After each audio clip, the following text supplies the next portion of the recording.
Welcome to this explainer. You know, it happens every 4 years like absolute clockwork. The FIFA World Cup rolls around, stadiums across the globe are absolutely packed, the energy is completely electric, and yet, 1.4 billion Indians are once again just sitting in the audience. Why is a country that represents the fastest growing economy in the world with a massive youth population entirely sidelined for the biggest sporting event on the planet?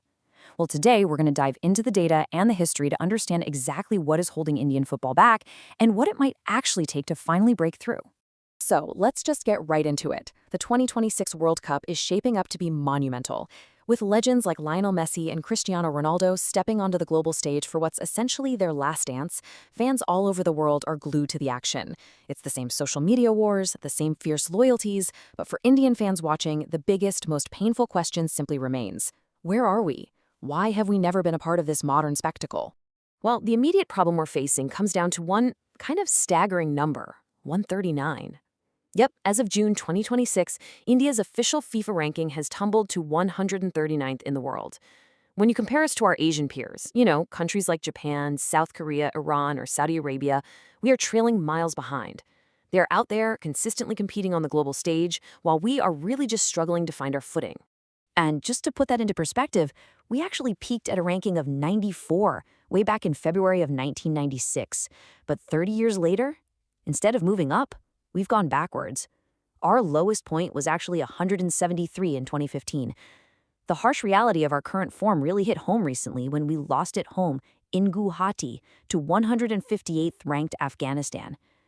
I mean, when a team is losing to a lower ranked squad on home soil, dreaming of matching up against heavyweights like Japan or South Korea, it just feels like pure fantasy. Section 1. The Vicious Cycle. To truly understand our football landscape, we really have to look at the relentless loop that's holding us back. It's a total domino effect. It starts with poor rankings and tough losses. Because the national team isn't winning the big matches, the public just doesn't tune in. And because viewership drops, broadcasters and corporate sponsors, they run for the hills. Without that crucial money flowing in, the sport is totally starved of good facilities. And naturally, with no infrastructure, raw, talented kids just aren't developed properly, which, you guessed it, tanks our ranking even further. It is literally a closed loop of disappointment. Section 2. The Giant Shadow of Cricket. Honestly, we can't talk about Indian sports without addressing the sheer dominance of cricket. Think about it. The requirements for these two sports create drastically different realities on the ground. Cricket is everywhere. You can play it in any village, on the dirt, with a rubber ball or a tape ball.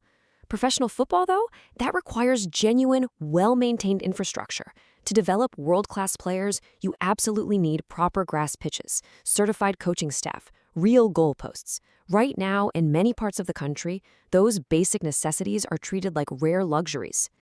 And the stark financial reality between the two sports is just mind-blowing. The Board of Control for Cricket in India operates in the billions. The IPL media rights for 5 years sold for a staggering 48,390 crore rupees. Now compare that to football. The budget for an entire Indian Super League season in 2025-26, just 24.3 crore. Think about that for a second.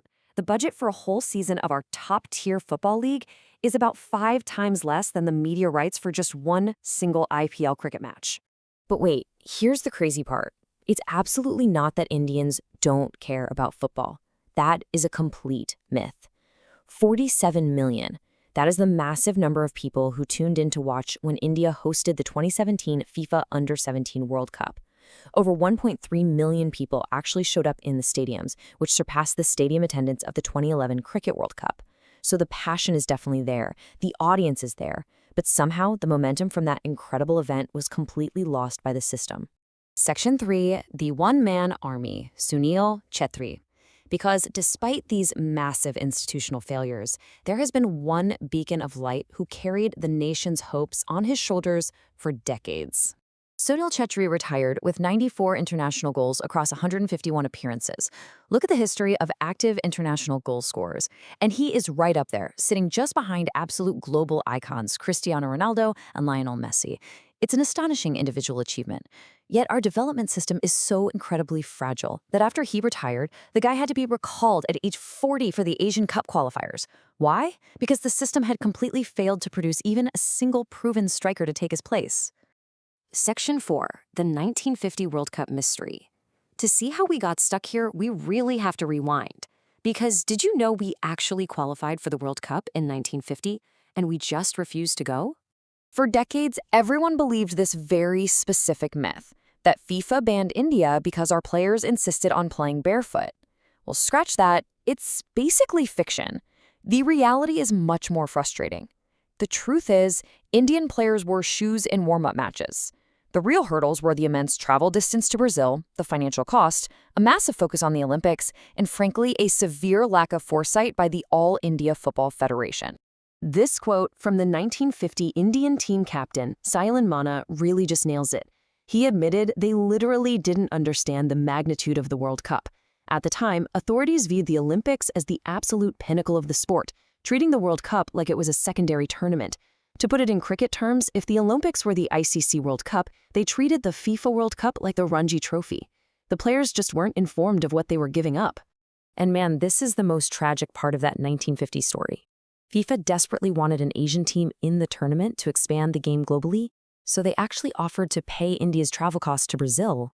But the AIFF released a statement saying no, citing a lack of practice time and disagreements over team selection. This institutional mismanagement cost us big time.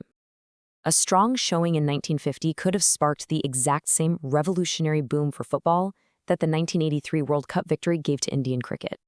Section 5. Sparks of Hope with the Mini Brazil. Okay, it's not all doom and gloom. Let's look at a stunning micro-story of what's actually possible at the grassroots level. Let me tell you about Bichurpur. It's a small tribal village in Madhya Pradesh that used to struggle heavily with illicit liquor. But a local hero named Rees Ahmed sparked a total football revolution there with barely any resources. Today, this village is known as India's Mini Brazil. It has produced over 80 state and national level football players. 4 generations of the village are out there playing, and they've even earned praise from the Prime Minister. It's an absolute grassroots miracle. Section 6, Vision 2047 and the road ahead. Because if one single village can produce over 80 high-level players with almost zero financial help, imagine what happens when the entire national system gets its act together. And that brings us to Vision 2047. This is the AIFF's new, highly ambitious master plan to completely transform Indian football by 2047, which is our 100th year of independence. The goal? Become a top 4 team in Asia. How are they going to do it? By training 50,000 active coaches, reaching 35 million kids through village grassroots programs, and creating a robust 4-level women's league with guaranteed minimum wages. It's a massive, systemic approach to finally fixing the roots of the sport. So yeah, we missed our golden chance in 1950, and we are missing out on the 2026 World Cup as well. And you know, our failure isn't on the 11 players on the pitch. It's on a system that historically just hasn't backed them up. But with blueprints like Vision 2047 and absolute miracles like Bichurpur, there is a pulse. So I'll leave you with this. Are we finally ready to break the cycle? When will football step off our TV screens watching European leagues and become the real passion of our own streets? Thanks for joining this explainer, and keep asking the big questions.